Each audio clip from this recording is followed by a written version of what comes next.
I used to think I understood my life. I'm 31 years old. My name is Daniel Ward. And until a few months ago, I truly believed I had everything a man could reasonably want. A stable job, a clean apartment with warm light in the evenings, a sense of direction, and a woman I thought I would marry someday. I believed in slow mornings, in mutual trust, and the quiet certainty that the person you love is on your side even when the world isn't.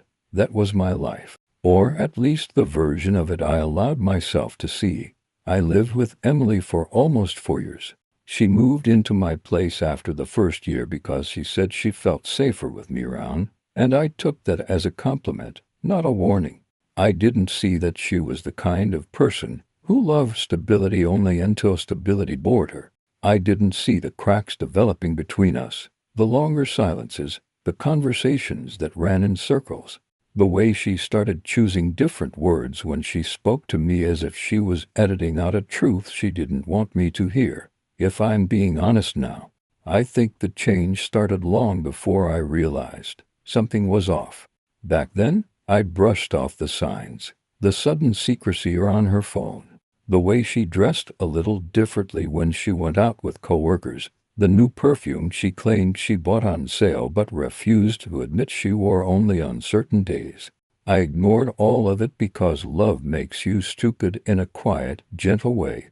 Not instantly, not dramatically. It blinds you gradually, softening edges and red flags until you don't even notice the difference. But before everything broke, before the night that changed everything, I still believed we were fine. I still believed she loved me.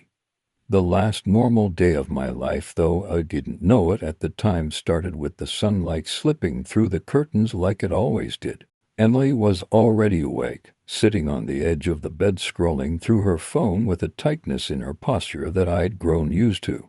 I asked if she slept well, and she just nodded without looking at me. I told myself she was stressed from work. She worked at a design agency, long hours, too many clients, too many projects that demanded more creativity than the deadlines allowed. It made sense. Or again, I made it make sense. I made her coffee. I always did. 2 teaspoons of sugar, a dash of cinnamon, oat milk. She smiled barely and said thank you, but it wasn't the smile she used to give me. Her eyes didn't soften. Her shoulders didn't relax. It was the kind of smile you give a stranger holding a door open for you, polite, distant, meaningless. Still, I told myself it was fine. Around noon, she said she had to meet a few people from work for a project discussion at a cafe downtown. She didn't ask if I wanted to come. She hadn't asked in months, but I didn't push. I kissed her cheek, told her to text me if she needed anything. She said she would. She didn't. The day passed slowly, strangely. I cleaned the apartment for no reason, reorganized things that didn't need reorganizing, walked around from room to room trying to shake off a feeling that crawled under my skin. Something heavy, something restless, something like dread. I told myself I was being paranoid, but deep down, I think a part of me already knew. Around 7 in the evening she finally came home.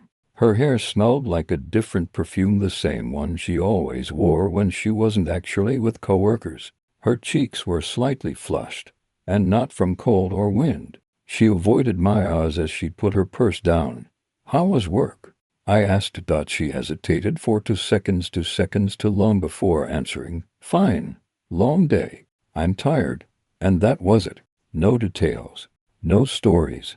No complaints about her boss, which she normally had plenty of. Just silence. We barely talked that night. We ate dinner on opposite sides of the couch.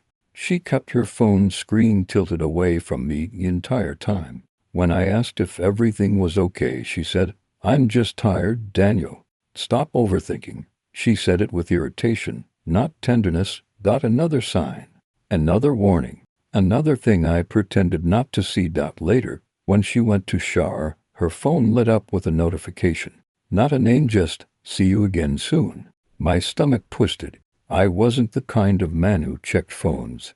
I believed trust mattered. I believed snooping was something insecure teenagers did, not adults in long-term relationships. But the truth is, trust doesn't matter if only one person practices it. I stared at her phone for almost a minute, my breath shallow, my heart pounding. I didn't open it, though. I didn't need to. That one message was enough to make the floor under me shift, enough to turn the uneasy feeling I'd been trying to ignore into something sharper and colder. I didn't say anything to her that night. I couldn't. I didn't want to confront her until I knew what I was confronting. I needed clarity, not guesses. Evidence, not insecurities. So I made a decision that would lead to everything that came next. I decided I would follow her the next day. Just once. Just to be sure. Just to finally put my mind at ease or break it completely. That was the last moment of my life when I could still claim ignorance. The last moment before everything shattered. The last moment before I found out that the woman I loved was living a second life behind my back. Before betrayal stopped being a hypothetical fear and became the only truth left in our dying relationship. And I had no idea that what I was about to discover would not only change the way I saw her, it would change the way I saw myself. Forever. I spent the entire night replaying the last moments with Olivia in my head. The way she pulled her hand away from mine. The way her eyes avoided mine. The way she said nothing's wrong, I'm just tired, even though every instinct inside me screamed that something was off. I'd known her for almost 8 years. I knew every twitch in her face, every tone in her voice, every shadow of a lie she tried to hide when she didn't want to hurt me. And last night, she lied. Not loudly, not openly, but quietly, carefully, the way people lie when the truth would break someone. I woke up before the alarm. The room felt colder than usual, as if the air itself was avoiding me. Olivia was already gone. She never left without a kiss or a note, even on her worst days. But today, my side of the bed wasn't touched by anything but silence. I walked into the kitchen and saw her coffee mug missing from the cabinet, meaning she had left early enough to take it with her. A small detail, but a heavy one. She only carried her mug when she was anxious or stressed. It was some sort of comfort item for her, the way a child clings to a toy. I stared at the empty spot where it normally sat, and for the first time in months, I felt afraid of my own home. I tried to distract myself with work, but every email blurred into meaningless shapes. My phone sat next to me the entire time, mocking me with its silence. By noon, I gave up pretending and grabbed my jacket, deciding to leave for the office early. That's when it happened. As I walked down the hallway toward the elevators, I heard a voice echoing from behind the partially opened gym doors, a voice I knew too well. Olivia's. She was laughing. Not the polite laugh she used with strangers. Not the gentle laugh she used when she was tired. This was the one that belonged to late-night talks, to shared secrets, to intimacy. The laugh I thought was mine. I froze. Beside her was another voice, male, confident, too close, too comfortable. A tone you don't use with someone else's wife unless you're already crossing a line. I shouldn't have listened. I shouldn't have stood there like a coward. But I did. You didn't tell him. The man asked. Olivia exhaled sharply. I can't yet. Not until I'm sure. Sure of what? I stepped closer, silently pressing my back to the wall. Every instinct screamed to storm inside. But something held me in place. Fear. Not of what I'd see, but of what I'd finally know. Liv, the man continued, his voice warm and far too familiar. He's not stupid. He'll figure it out. She didn't answer. Instead, there was a soft sound like fabric brushing fabric, like someone placing a hand on someone else's arm. My stomach twisted. Then Olivia finally spoke. Please, don't push me. I need time, he sighed. Okay, but you can't keep living two lives. Two lives. My pulse hammered in my ears. I couldn't breathe. I stepped back from the door, accidentally hitting the metal frame behind me. It made a sharp noise, loud enough that I knew they must have heard it. The laughter inside stopped instantly. Footsteps approached. Before the door opened, I forced myself to move fast. I turned the corner pretending to look for my keys, pretending to belong in that hallway. The gym door creaked behind me, but I didn't look back. I just kept walking until I reached the elevator. As the doors closed, I finally exhaled, my hands trembling uncontrollably. When I reached the lobby, I leaned against the wall, trying to piece my spinning thoughts into something coherent. All the signs, the distance, the late-night work calls, the sudden protectiveness over her phone, all the things I tried to ignore finally slammed into me at once. But the worst part wasn't suspicion. It was hearing her voice, soft, guilty, conflicted, telling another man something she hadn't told me. I stepped outside into the cold wind, feeling the kind of emptiness people normally feel after funerals, because that's what it felt like I was burying the version of my life I thought was real. The rest of the day passed in a blur. I don't even remember the drive. I barely remember sitting at my desk, staring at a computer screen that didn't matter. All I could hear was that man's voice repeating in my mind, "You can't keep living two lives." When evening came, I found myself parked near Olivia's favorite cafe, the one she said she couldn't visit anymore because it was too far from work. I sat there for almost 40 minutes. Before I finally saw her, she wasn't alone. Same man from the gym walked beside her, tall, athletic, his hand hovering near her lower back in a way that made my chest tighten painfully. She looked nervous, glancing around as if searching for someone who might recognize her. She didn't look like a woman having coffee with a friend. She looked like a woman hiding something she knew could destroy everything. She sat down at an outdoor table, pulling her sleeves over her hands, a habit she only had when she felt guilty. The man leaned forward, speaking softly. She avoided his eyes at first, then met them slowly, reluctantly, but without resistance. I watched, frozen in the driver's seat, as my world quietly fell apart. Every second felt like a knife twisting deeper. Then something happened that made my breath stop entirely. He reached across the table and placed his hand over hers, and she didn't pull away, not immediately, not instinctively, not the way a married woman should. She hesitated only for a heartbeat, but that hesitation was enough to shatter whatever I had left. My wife was slipping away from me, and I was witnessing it happen in real time. I knew then that part 3 of this story, whatever it would be, was going to hurt far worse than anything I'd ever imagined. Because now, I didn't just suspect betrayal, I saw it, and there was no turning back. I always believed that when two people promised loyalty, the world should bend around that promise.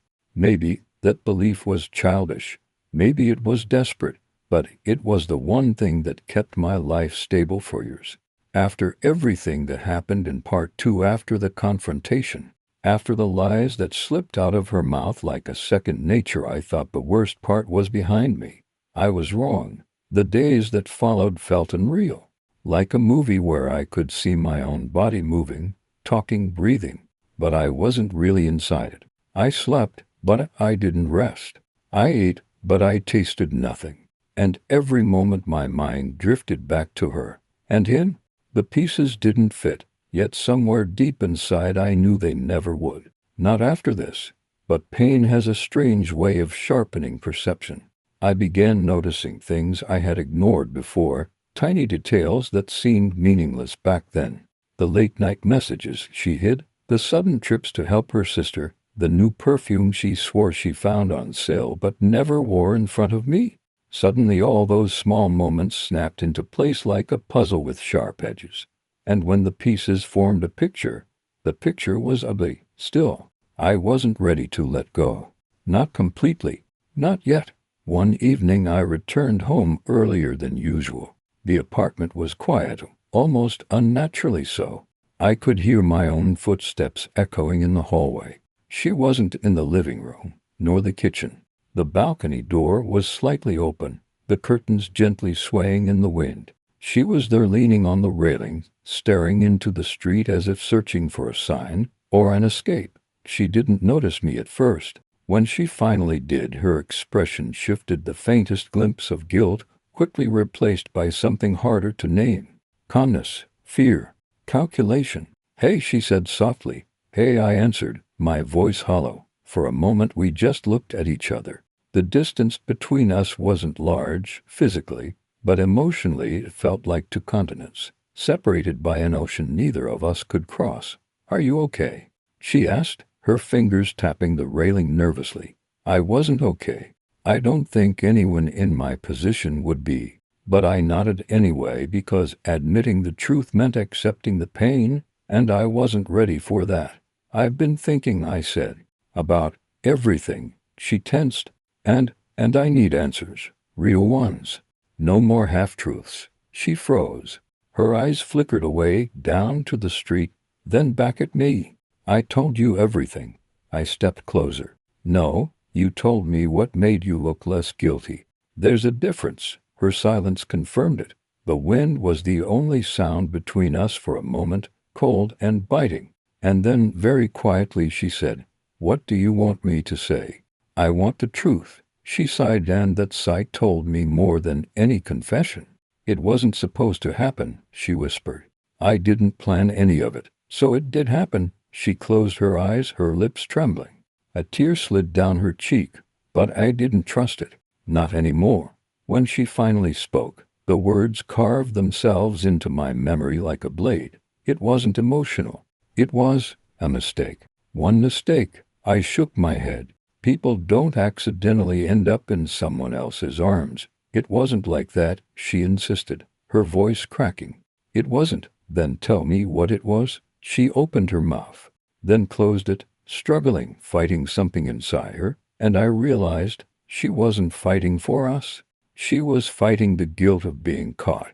That was the moment something inside me snapped, not loudly, not dramatically, just quietly, like a branch giving up under too much weight. "I trusted you," I said, "more than anyone, more than myself." She wiped her tears violently, frustrated. "I know, and I regret it.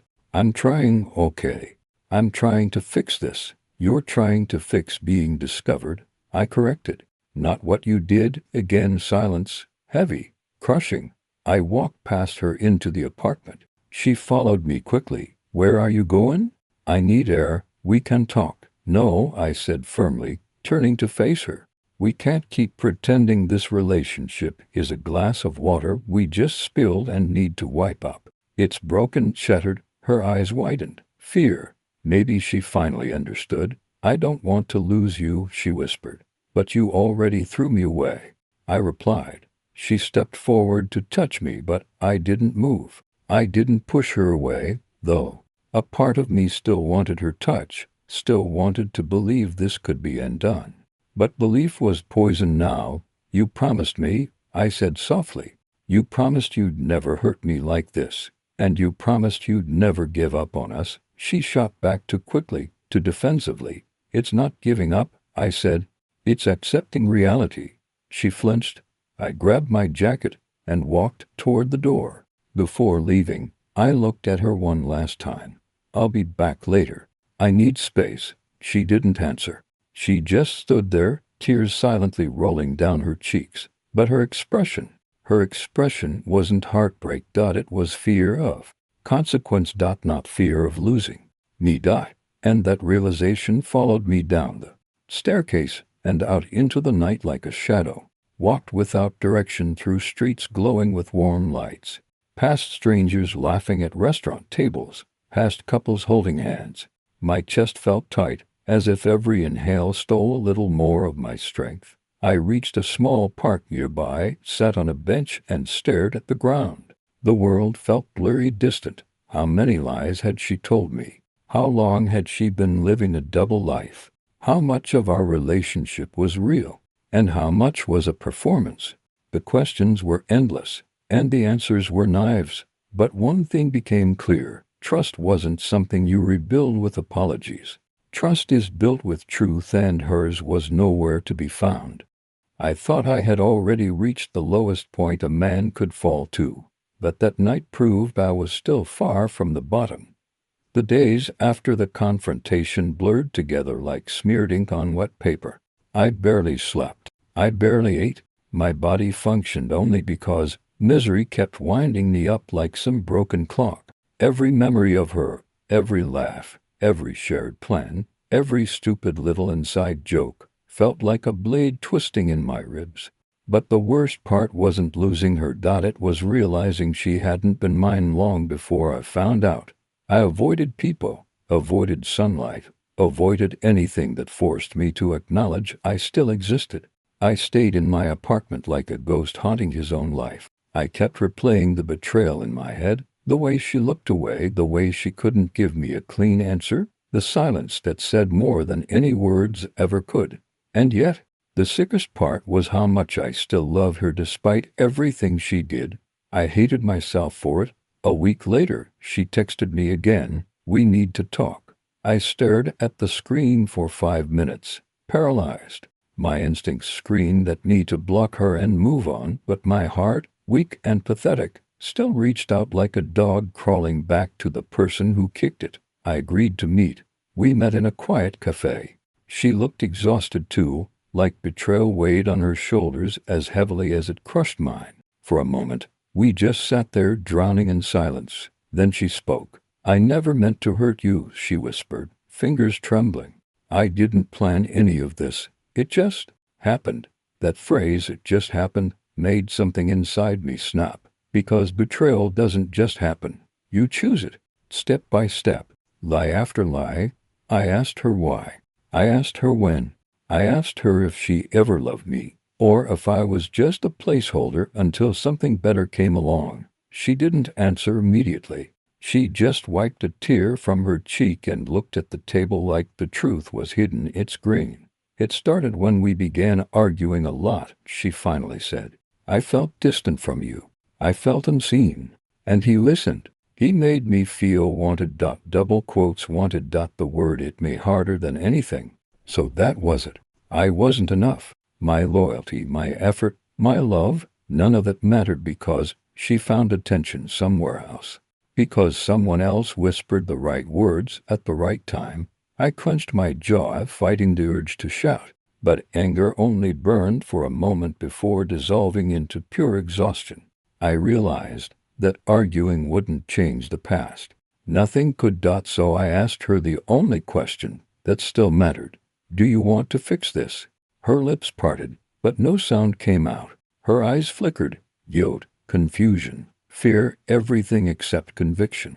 And in that hesitation, I found my answer. She didn't want me. She wanted comfort. She wanted forgiveness without sacrifice. She wanted to keep both worlds without taking responsibility for destroying mine. I stood up. She reached for my hand, but I pulled away. "If you loved me," I said quietly, "you wouldn't have let him in." She broke down crying as I walked out, but for the first time, I didn't look back.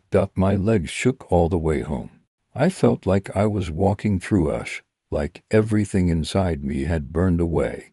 But beneath the devastation, beneath the heartbreak, something new began forming. Clarity. This wasn't the end of me.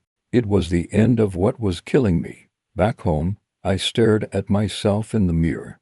The man looking back was broken, but he was still standing. And for the first time since the betrayal, I breathed without feeling like my chest was collapsing. That night, I made a promise. I would finish this story on my own terms. And I would rise from it, even if crawling was all I could do for now. I didn't sleep the night before. I lay awake, staring at the ceiling, replaying every moment with her, every lie, every half-truth. Every little smile I thought was meant for me. By morning, something inside me had burned out. The anger was still there, but it wasn't the wild, shaking kind anymore. It was cold, focused, like a wound that stopped bleeding only because there was no more blood left. I told myself this final conversation wasn't for her. It wasn't to fix anything. It wasn't even to get closure. It was for me to finish the story on my terms, before it ate the rest of my life alive. She was already at the cafe when I arrived, sitting by the window, fidgeting with the sleeve of her sweater the way she did when she was nervous. She looked up, And for a second her face softened, like she wanted to believe nothing had changed between us. But everything had. I sat down across from her. No smile, no greeting, just silence. She swallowed. I didn't think you'd come. I shrugged. You wanted to talk. I I need you to understand what happened. Her voice trembled. It wasn't supposed to go that far. I swear I never meant to hurt you. I almost laughed. Not because it was funny, because it was pathetic. Because we were finally standing in the ruins, pretending there was anything left to save. You didn't mean to hurt me, I repeated quietly. But you did. She looked away, blinking fast. I was confused. I didn't know what I wanted. And now you do. I asked. She hesitated. The kind of hesitation that answers the question without a single word. I nodded slowly. That's what I thought. She reached across the table, but I didn't move. Her hand stopped halfway. I still care about you, she whispered. That wasn't a lie. Maybe not, I said, but everything else was. That was when she really broke. Tears came fast, shaking her whole voice. People at nearby tables turned to look, but she didn't care. Maybe she wanted them to see. Maybe she thought it would make me soften, but I'd run out of soft. You were the one constant in my life, she said between breaths. The one thing that felt safe. I don't know why I destroyed that. Because you wanted something new, I said. Something exciting. Something that wasn't me. She flinched like I'd slapped her. For a moment, I almost apologized. Old habits. But I stopped myself. This wasn't the part where I saved her from the consequences of her choices. That version of me was gone. I'm not here to punish you, I said. And I'm not here to fix anything. I just want the truth. The real one. She wiped her face, defeated.